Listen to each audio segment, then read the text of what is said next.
It's Kevin Keatsman Uncanceled on 95.7 FM, KCMO Talk Radio. Good morning, Kansas City. Welcome to Uncanceled on KCMO Talk Radio, 95.7 FM. I'm Kevin Keatsman, your humble host, settling in on a Thursday. We're at the White House right now. Donald Trump is crowing with Howard Lutnick, the Commerce Secretary, as the first tariff deal is done. It is complete, and it is massive. It's with the United Kingdom, which is the number 4 export country for us. And it's about to grow because it just opened up for automobiles made in America to be sold in the United Kingdom, which has not happened ever. For about 25 years, they've been trying to do a trade agreement with the United Kingdom. They've never been able to get it done.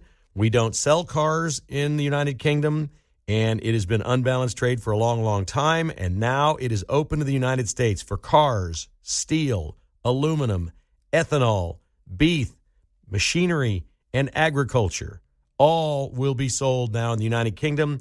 We will be able to export those things and sell them at competitive prices, which obviously creates opportunity for American businesses to make even more product and sell more around the world. This is how it works. Keir Starmer, the Prime Minister of the United Kingdom, was on the conference call from another location where he's having his own news conference with Trump and thanked Trump, referred to this as an historic day and something that's been needed to be done for a long, long time. Lutnick then comes on and explains how this thing is going to work and the segments and the sectors and whatnot, and called Trump the closer. He said it was, we can sit there and negotiate till we're blue in the face, but when Trump picked up the phone and talked to the Prime Minister of the United Kingdom, this deal was done, and we set our terms, and they are thrilled. There will be a 10% tariff on Range Rovers, Jaguars, all these British cars that are made, things coming from England.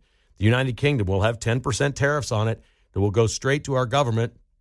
It is estimated that will be somewhere between $6 and $10 billion a year for the United States Treasury on tariffs of things coming in from England. And we are now open to sell our products there. When Trump said this is all about jobs, he wasn't lying. This is about jobs. The number 4 export country for the United States is the United Kingdom. And now we can sell all those products I named there without massive tariffs that make it non-competitive and no ability for us to do that there. So that's the news. There'll be much more on it coming out. This news conference is just starting in the Oval Office. I suspect it will last for quite some time because Trump and the boys, and it is boys that I see on the screen, they're definitely taking a victory lap today. And they love the deal that they have struck with the United Kingdom, and they see it as a giant win for America. And Starmer will have the opportunity to protect automotive jobs mainly in the United Kingdom. They were going to lose all kinds of jobs if those cars weren't coming to America. We buy hundreds of thousands of their cars a year in this country. Like, we're the biggest, 30% of Jaguar Land Rover is in the United States. They'd literally be, one company would be losing a third of what it does, which would obviously mean at least a third of their jobs would go away if those weren't being sold in the United States. So it is great to have the hammer, and it looks like it's worked with the first partner, and they are all happy with the new deal, and that works for, if they're happy, I'm happy. We have a local company in Kansas City. Let me first run down the show. We got a great guest coming up in about 20 minutes. Ryan Olah is going to be here. He's with Freedom One Racing. Do you guys remember the viral video of the speedboat at Lake Havasu, Arizona, a couple of weeks ago that went airborne, 211 miles an hour, and it turns out those boys were from Kansas City? He's going to be in studio with us to talk about flying a boat at 211 miles an hour and what their team is all about. It's Freedom One Racing. Their boat is called America One. I think you're going to like what they're about. They are out to set the Lake of the Ozarks record. They want the fastest boat in the world. It's a great story, so stick around for that. And we are glad that Ryan is alive and well after that unbelievable crash that we all saw that went viral. We'll do that. We got a lot to talk about with Mark a little bit later as well, including Bobby Witt Jr. being a hero for the Royals again, and Tim Walz saying something incredibly stupid. It is all ahead on Uncanceled, where we're going to stay local here for a little while. And a local company, one of the most famous companies ever from Kansas City, is in hot water on social media and could be facing a boycott from conservatives. And this could affect a lot of folks here in Kansas City, and that is Hallmark. Hallmark keepsake stores sell all kinds of cool things for Mother's Day. Mother's Day is coming up, and one woman shot a viral video where she went to a Hallmark store, and they handed her a sheet of paper, not unlike the regular piece of copy paper that I have here in my hand, and it says, here's the new pricing at your Hallmark store. And on one side it says was, and it lists the price of the ornaments, the bulbs, the cards, everything else. And then it says now. And she was handed this and told by the person that works there it's because of tariffs. that there are new prices at the Hallmark store on many of their products that are there. She was confused by that and said to the person, well, where are the cards made? And they said, well, all the cards are made in Kansas. Where's everything else made? Well, as far as I know, most of everything at Hallmark is made in Kansas. And maybe they mean Kansas City because there's got to be some in Missouri as well, I would think. But maybe Kansas. This lady on TikTok took it further. She was upset by the pricing. She didn't call them out. She didn't ask for a boycott. She was not a crazy person. She went home and she called the corporate office of Hallmark and got far enough up to where they told her 75% of everything they sell in Hallmark stores is made in Kansas. Again, the same thing, made in Kansas. Then they began to tell her it was not about tariffs. It's about the economic climate that they're in right now.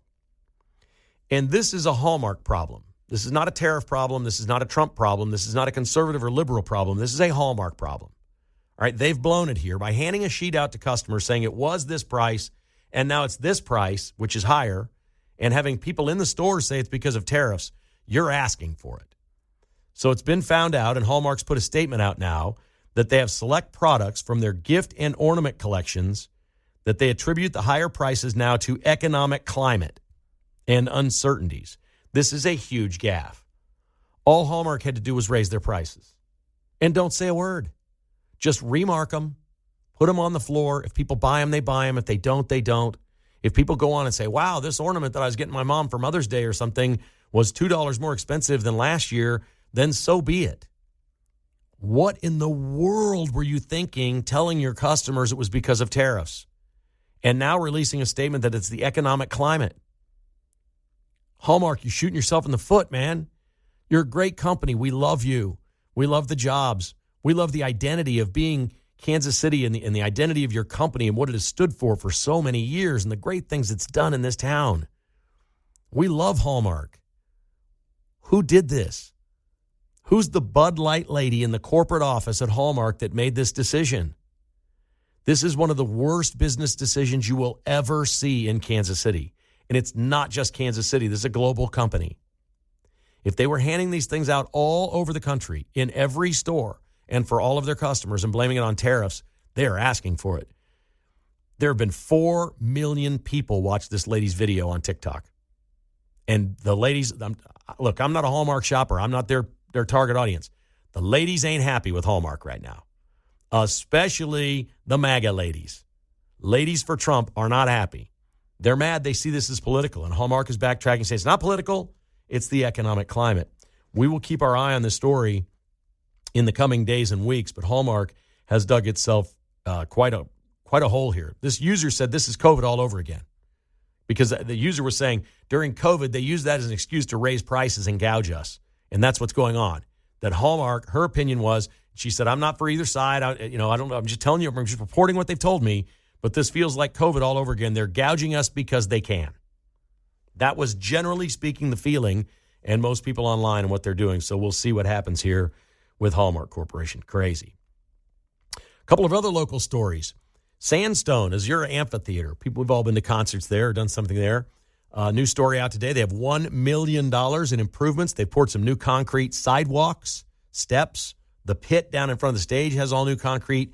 And they built a merch tent. They also have a new artist suite backstage for the rockers that come in. And they have a nicer place to hang out. Their green room, a lot of people would call it, or backstage. They got $1 million from the state of Kansas. There's 2 things about this, well, maybe 3, that are a little problematic for me. The merch stand is something Sandstone should be doing on its own. They can make that money back by selling more merch. Their lines were too long, and they weren't selling as much as they could. Well, that's where they make money, and now they have a new merch stand. It's not a big, expensive stand. It clearly is something that Sandstone could have put up for themselves and been able to generate more revenue for themselves by selling more merch before the main act starts, which is when you sell most of your merch. So I think they could have done that on their own. The concrete, maybe it was falling apart. I'm good with that. The money came from the state of Kansas, and here's the wild part. You ready for this? The money from the state of Kansas is COVID-19 money left over from 2021 in the Relief Act for COVID-19. There's just still millions and millions of dollars laying around everywhere from COVID-19. Do you guys remember that thing was almost $1.9 trillion? We couldn't have spent that if we tried. Here we are in 2025 with COVID money that you and I paid for in our taxes. We're not asked. They just passed it. We should have kicked everybody out of Congress for doing it. They handed out free shots to people that had no business getting them, that were forced to get them. It was one of the biggest blunders in our country's history, and there's still so much bloat and money laying around. We're handing it out to an amphitheater that, wait for it, has 10 acts scheduled this year. 10 events scheduled at Sandstone. They expect to have more, but it's May 8th. You would think they'd have a lot more on the docket than that, and they don't.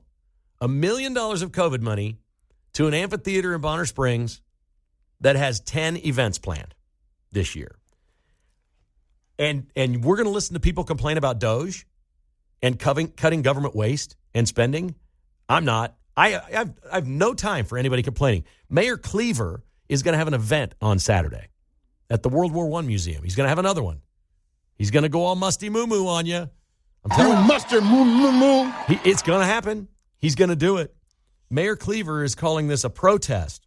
And it really is. He's putting together all these different groups of people that all have initials. You know, letter groups. We know what all these letter groups are. Or maybe we don't. Have you ever heard of the AFGE or the NTEU or the SEIU or the MNEA? Probably not, but they're all going to be there. Local employees. This is the Hands Off Our Federal Workforce rally at the World War I Museum.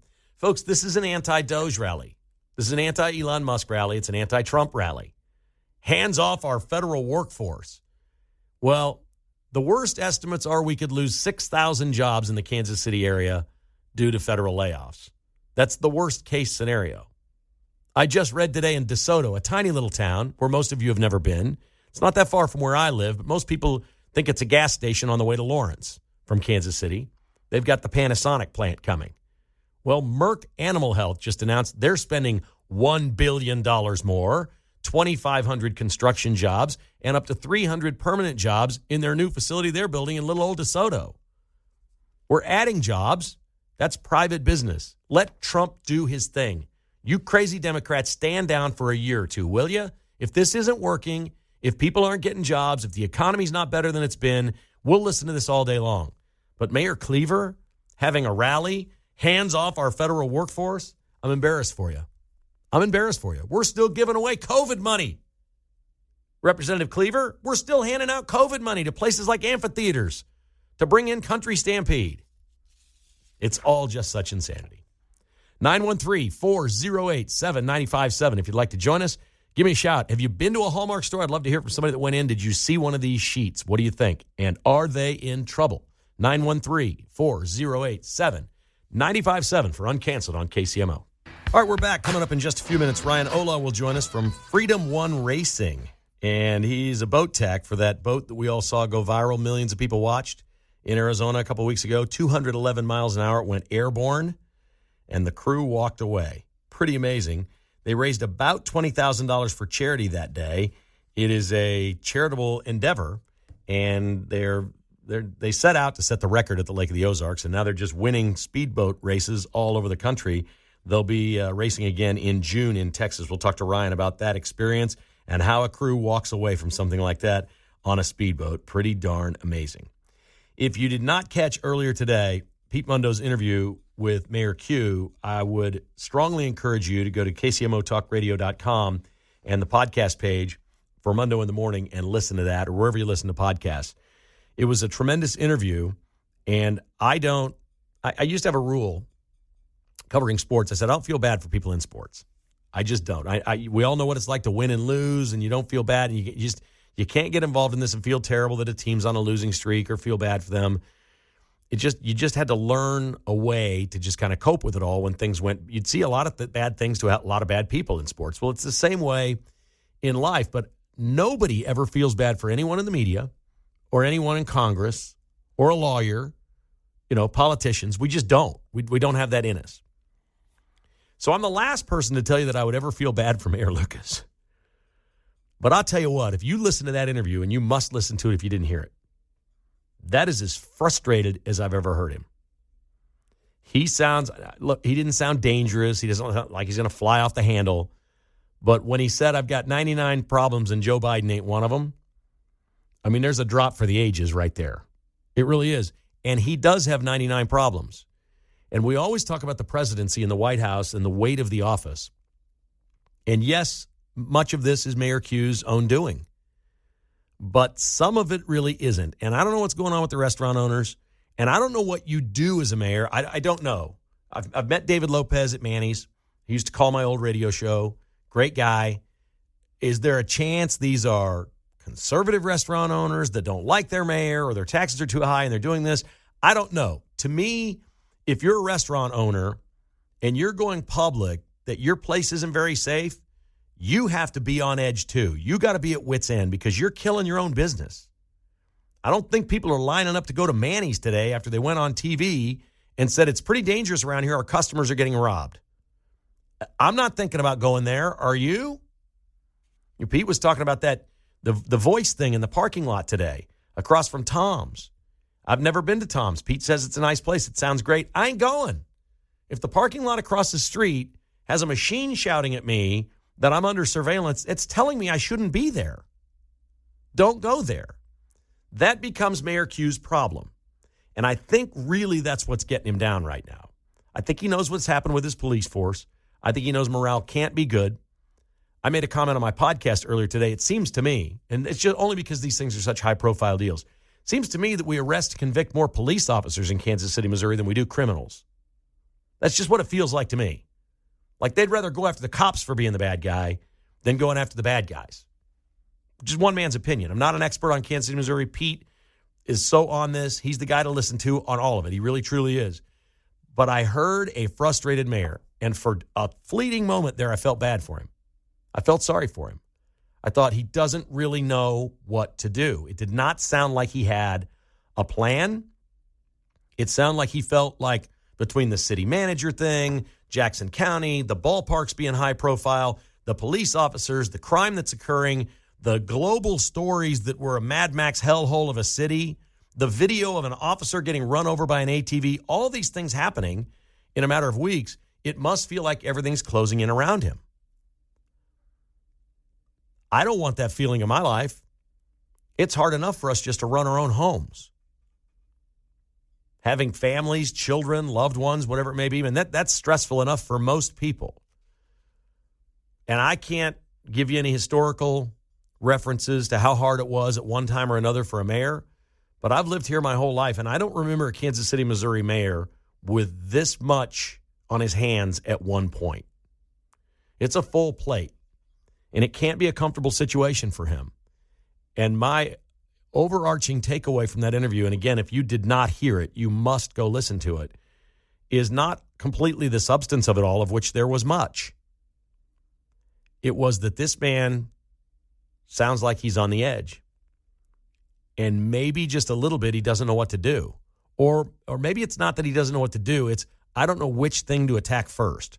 I don't know what's most important right now. And out of nowhere, when he had all this other stuff going on, he gets this story from Fox 4 where they've got restaurant owners saying, it's not safe here. I got employees getting robbed. We got cars getting smashed in. There's glass everywhere from car windows being broken into. The first thing is take a look at the video from Columbia University last night and see what they did with those people that took over that library. They cuffed them, they perp walked them, and it was all of them. Start rounding up people for smashing windows out of cars. Just start there. Start there and get some arrests, get some video, and see if it doesn't make things better. Up next, it's Ryan Olah from Freedom One Racing, 211 miles an hour, crashing in the desert. That's next on Uncanceled. All right, here we go. I've been looking forward to this. We've got Ryan Olah in studio from Freedom One Racing. Their boat is called America One, and their goal is to have it be the fastest of its kind in the world. They just won in Arizona a couple of weeks ago. Even though the boat flew into the air and millions of people have now seen it and the crew walked away, there is damage to the boat. Let's talk about this Kansas City company and what they're all about. Who knew? They're new on the scene. They've only been in business a couple of years. Ryan, welcome to the show. Hey, thanks for having me. Okay, tell me about Freedom One Racing.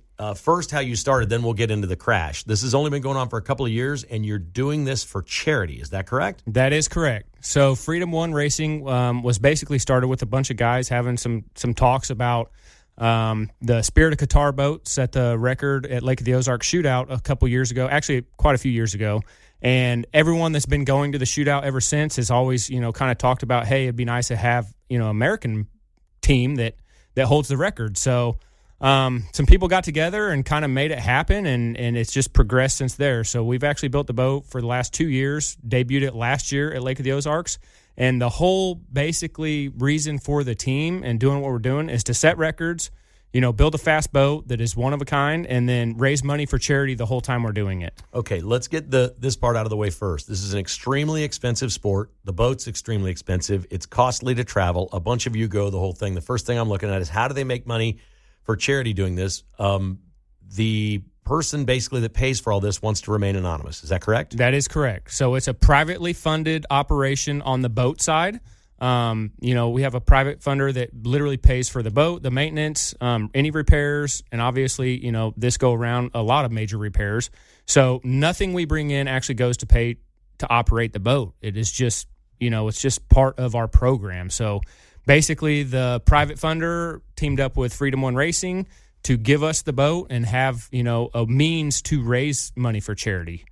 Okay, so when you win money in Arizona, you donate all of it to charity? You got to pay the crew? Do you take your traveling expenses out of that, or does he pay for all that too? I'm a little curious. He basically pays for everyone to get there, everyone to stay up. So if you make money, it just goes to charity? Every bit of money that we bring in for Freedom One Racing goes directly to charity. Does anybody else do this? It's not very typical in the racing industry. It's a horrible business model. It's wonderful that somebody's that rich and can do this. It must be a real passion of his or hers. It is a passion. It was to bring notoriety back to the Lake of the Ozarks shootout, to grow that race, and also a few other races around the country. And then the biggest thing is some philanthropy along the way. Okay, tell me about this crash and what's happened with Freedom One Racing. Since the notoriety that you've gotten on this, what the heck happened? How does that happen, and how are they okay after something like that? Okay, so this style racing is dangerous. I mean, offshore boats, they blow over a lot. I mean, it happens. It's just part of going fast. Once you get over about 170, 180 on the water, bad things can happen, and they can happen so fast you don't have time to react. So we've always known this was, a possibility. You never want to see it happen. You never want to be involved, but I mean, we know the risks. Everyone involved knows what we're doing. This is the first purpose-built drag boat for shootout events like what we're doing, and we are pushing the limits. It has, close to 8,000 horsepower in a 9,000-pound boat. You're really close to 1 horsepower per pound, and the whole point is pushing it, to a limit that nobody's ever done before. So you show up at an event, you get everything dialed in, and you hope for the best. So this pass, it was just one of those things where there was a combination of events that led to that insane blowover. I mean, that was probably one of the worst I've seen in the industry. And basically, whenever they actually took off, this was one of the first passes we had all 3 gears in the transmission working properly. It shifted like it should have. We picked up an extra 600 horsepower on each engine over the winter. So we had more power, all 3 gears, and a track we've never been to. We were kind of going into a headwind, and towards the end of that track, it kind of opens up to a big cove where some gusts will blow right through that cove right at the end of the track. So you think that's what it was, wind-related? It was definitely wind-related, but it was also a little bit of, not having enough seat time to really understand what we need to do. It's just a learning experience. I mean, anytime there's racing and you're pushing the limits, this is just a possibility. All right. How many of you are on shore watching this happen? A dozen? There was probably about 15 of us that go down there to keep this boat operational. When you see this happen, what do you think? We actually tow this boat out to the starting line. It is a purpose-built drag boat. It does not go cruising around the lake. So we have a pontoon boat that we drag it out to the starting line. We get it lined up. A pontoon boat pulls this beauty out there. Yep. Now, the pontoon boat's my speed. That's perfect. And that doesn't bother us. You know, we got to get it out there somehow. Yeah. So we literally drag it out to the line. We get it lined up. We'll fire both the engines up, blown alcohol Hemis. I mean, they're insane. It's basically 2 Pro Mod engines from a Pro Mod drag car into a boat. So we call it the first Pro Mod drag boat that has ever been built. So we line it up, get it fired up. We all hop back on the pontoon boat. America One will make its pass down the track, and then we typically come right behind it to catch it and get it pulled back to the trailer or the dock slip or whatever to work on it and try to make another pass. So we are literally standing right behind this thing. It sounded amazing. It was the first full pass under full power. We heard it shift into third gear, and that thing just started to eat. I mean, it was insane how fast it was building speed. And then all of a sudden, after the rooster tail, you just see this boat fly up, probably a good 60 foot in the air. And not just fly up, it flipped over backwards, it spun a 360, and then came in literally on the finish line, upside down and backwards at 170 miles an hour. And you're thinking what? You try not to think the worst, obviously. You want to think the best. You had to think the worst. There was definitely thoughts of this could be bad. This could be very bad. Your crew won't do interviews. The drivers don't really do the media stuff. They like to stay anonymous, mainly because it's not really their forte, but also because we don't want the notoriety to be on any one person, the drivers, the owner, anything like that. We want all the notoriety to go to the charitable, stuff that we're trying to do. What were they like right afterwards? Insanely enough, they were coherent. They climbed out of the boat on their own power. They got on the rescue boat and went to the hospital. Obviously, the rest of the crew has the responsibility of getting the boat out of the water and back on the trailer, which was a huge task. But I think about an hour and a half after it happened, I made a phone call to the drivers just to check on them, see how everything's going, let them know we got the boat handled. And the first words out of their mouth was, "Did we win?" Did we win? I mean, that's all they cared about. Yeah. So, I mean, they're racers at heart. We went out there to do basically exactly what we did. We tore up a lot of stuff that we didn't want to, but, we won the event. We raised almost $20,000 for charity, and, it's just something that we'll have to work through and get back out there. That pass won the event before she went airborne. Yes, they clocked us at 200.1 miles an hour. There's also videos we've seen of a cockpit camera, and both of the drivers are insanely calm. And then when it goes airborne, you can sort of tell, and their eyes get big is about all I can tell, but it doesn't look like there's any kind of panic. They're just along for the ride at that point. There's nothing they can do. How can the thing come down and not have water rush in? How can their heads not hit something? How do you survive something like that? Tell me about how the cockpit is built to where the safety measures worked. So Skater Powerboats is basically one of the best manufacturers in our opinion. That's why we went with them. They've been doing this for 50 years. They've done a lot of crazy stuff, a lot of stuff in the offshore deal, and they've had a lot of boats survive some nasty stuff and been able to rebuild boats that are pretty tore up. So we were confident that when we went to them, they were going to build a product that would at least keep our drivers safe and give us the opportunity to set the record. So we've worked with them, like I said, for 2 years building this boat. And Pete, the guy that owns it, he is very smart. So safety has to be number one concern when you're going over 200 miles an hour. And that's basically the way they build those cockpits is driver safety is number one. So it's basically carbon fiber and Kevlar all around the cockpit, insanely sturdy. I mean, the glass on those things is ridiculously thick. It's made for major impacts just like that. And then they also have, a 5-point harness. They have helmets with full-time oxygen. Basically anything to keep those drivers safe is what is implemented. So they definitely took a little bit of a beating, but for the circumstances, for them to get out under their own power, the boat did exactly what it was supposed to do. Ryan, Olah's with Freedom One Racing here in Kansas City, and they won Desert Storm, donated about $20,000 to charity by winning, but crashed their boat in the process. The video has been seen by millions of people, both the long view video of it going up in the air and then the cockpit videos that came out subsequent to that. And they're looking to set the Lake of the Ozarks record by August. Can you get her fixed? How much damage is there? How much time does this take, and how much money does it take to fix something like this? So there is some extensive damage. When it came in, it basically blew the left front out. The whole top of the boat's ripped off on the left front. The right rear is completely ripped apart. One of the engines broke a lot of the engine bolts, and it was kind of out of its place. But for the most part, it's really not in that bad of a shape. After talking to Skater, the guys at Skater said they've actually fixed worse. So it's kind of hard to believe that, but we're just now getting a game plan of what we want to do moving forward. So we know the boat can accelerate faster than probably any boat that's ever been built. I mean, even the guys at Skater and all the people we talked to in the industry said, they saw the cockpit GoPro and the 100 to 200 charge was so insanely fast that everyone knows this boat can beat the world records. Everyone knows we can do exactly what we set out to do. So we're literally just trying to get a game plan of how we can avoid this in the future and we know we can do it. We just want to do it the right way. We don't want to go through this again. You won't be able to race in June in all likelihood. Is that right? June, definitely not. So we won't make the Texas Outlaw Challenge, but we're going to try to have some people down there to, have a presence and sell some merch and raise more money for charity.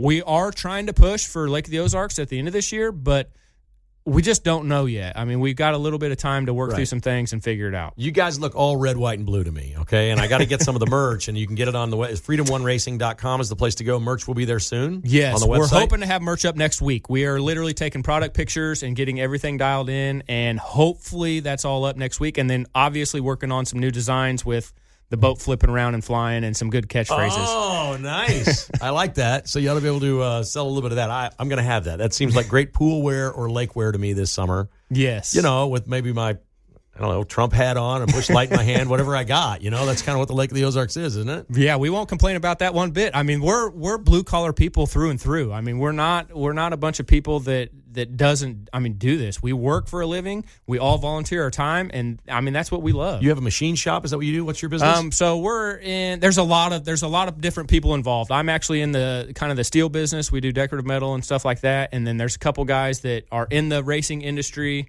A couple guys that are kind of businessmen that help us set up the 501c. So it's literally just a group of people that we've known for 20 years that we call family, and everyone just gives their time to make this happen. And is there a specific charity you guys would like to win for and support, or is it just based on where you are? So every time we go to a race, we'll pick a local charity that will donate those basically weekend funds to. So Lake Havasu, we donated almost a little over $11,000 to the local Kiwanis Club.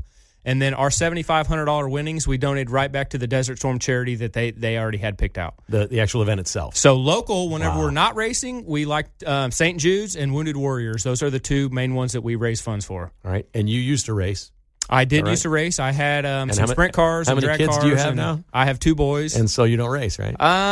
It's costly and it takes a lot of time. So obviously this endeavor takes all my extra time outside of work and running my business and family and sports. So maybe later on down the road I'll have something else, but for the time being, I like being involved with Freedom One Racing. We have incredible respect for what you do, and the fact that you're doing this for charity is awesome. Say thanks to whoever your bigwig is that's funding all this, and tell the drivers we are very happy that they're safe, and we look forward to seeing them maybe at the Lake of the Ozarks in August.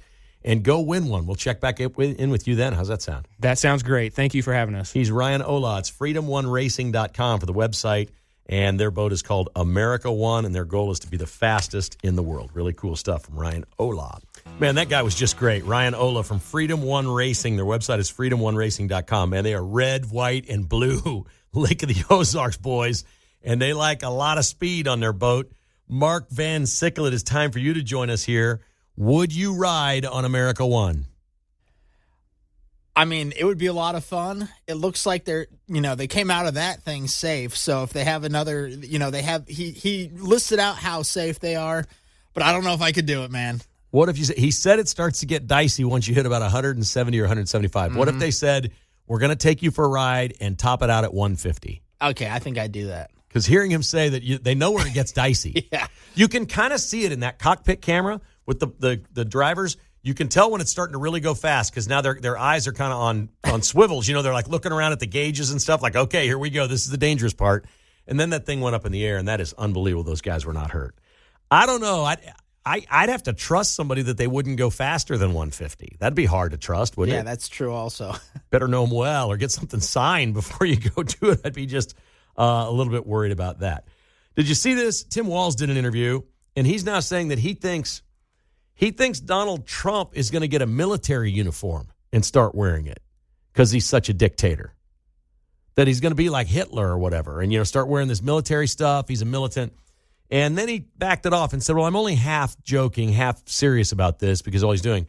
Let me tell you something that a lot of people know about Donald Trump that Tim Walz apparently doesn't grasp. Donald Trump has a uniform. It's a blue suit and a red tie. Okay? It's his brand. He is not interested in a military uniform. Nothing. No go. He doesn't do all these weird things like, remember all the presidents that try to dress up? They'll have like, and I'm just picking something out, like Native Americans or a different looking culture than American culture. And they'll come to the White House and they'll have an event and they'll try to dress like that. And they'll dance or whatever. It's always looked silly. It never works. Trump doesn't do any of that. Trump's like the only guy in the room with a blue suit on sometimes. Everybody's completely dressed differently, and he's got his stuff on. Tim Walz doesn't get any of that. That was a weird statement. Okay, I've been waiting to bounce this one off you. I bounced it off my wife last night. There are rumors out there in fanboy land around Kansas basketball that after Norm Roberts retired, that Jacques Vaughn will be the lead assistant with Bill Self. Jacques Vaughn has coached almost 7 years as a head coach in the NBA. He was a great player for KU in the mid-'90s. What say you, Mark Van Sickle? What would you immediately think if Jacques Vaughn became Bill Self's right-hand man? I don't think that would be bad at all, having some NBA experience. He has the coaching experience. I guess it comes down to the new age of college basketball. Can he help with recruiting and getting some recruits in here with NIL and stuff? But I don't think that would be a terrible move. Would you think this was a succession plan? That's the first thing I thought of. Yeah. So yeah. Bill Self's best friend is R.C. Buford, who was the general manager of the Spurs. He's now the CEO of the Spurs. That's where Jacques Vaughn started coaching. The Spurs taught him how to coach. Mm-hmm. He got the Orlando Magic job and then the Brooklyn Nets job. Now, some guys high profile like this are becoming what they call the general manager of a program in college. So maybe they're talking to Jacques Vaughn about being the general manager for NIL and all that stuff. I don't know. But if he becomes the lead assistant, it looks to me like he's learning college basketball all over again, almost as if to say, maybe you're the next guy after Bill Self. Yeah, I don't think that would be a bad plan at all, especially if he dives into what's going on in college basketball. That's the thing about some of these guys like Self and, Calipari, some of these other guys. Maybe they aren't quite as invested in what's happening in college basketball now. They have to move and do other things. So, yeah, maybe if Jacques Vaughn can do it, he can be the next guy up. I've said for many years, and this sounds terrible when you hear it, and I know, don't wreck your cars. I'm just going to go ahead and say it. I don't think KU has any other choice than to hire a minority coach after Bill Self. They've never had one. They're a liberal school. Basketball is a mostly black player sport. I think they have no option. They're going to have to do the Joe Biden thing where he went out and said, my vice president's going to be a woman minority and picked Kamala Harris. I think they won't be able to say that publicly, but I think the next coach cannot be a white guy. Jacques Vaughn would be a perfect guy for him. My point. He's got 7 years head coaching experience in the NBA. Yeah. This is not some you don't really take this job if you're Jacques Vaughn unless you're thinking, I'm probably the next guy. Yeah. And that would be cool for him to be the first black head coach at Kansas basketball. And I don't think you sign in the contract and say he's the coach in waiting or anything like that. I don't think you do that. He's got to earn it. And Bill Self would have to put his stamp on it. They haven't worked together. So he'd have to put his stamp on it. I think a lot of Kansas fans would understand if Bill Self only coached 3 more years and retired. Heart issues and all that. Oh, everything, across the board. And you could. I just think Jacques Vaughn sounds perfect. My wife gave it like a 9.9 out of 10. She's very excited. He wouldn't be a DEI hire either. Absolutely not. He would have the resume. That's exactly right. That is the best point yet. That is exactly right. Bobby Witt Jr. hit a 2-run homer last night, and it was good enough for Michael Wacha and the Royals. Wacha's been so good. If I told you that Charlie Sheen got tendonitis in his elbow right now and couldn't be the closer for 6 weeks, would you be okay with that? Give us Urseg, please. Please give us Urseg in the ninth. He strikes out the side in the eighth, then Charlie Sheen comes in and immediately a double, then a shot down the line. It's 2-1. Ugh. Royals have won 14 out of 16 in 5 straight series. Hottest team in baseball. The Vince Show is up next. Thanks for listening to Uncanceled on KCMO Talk Radio.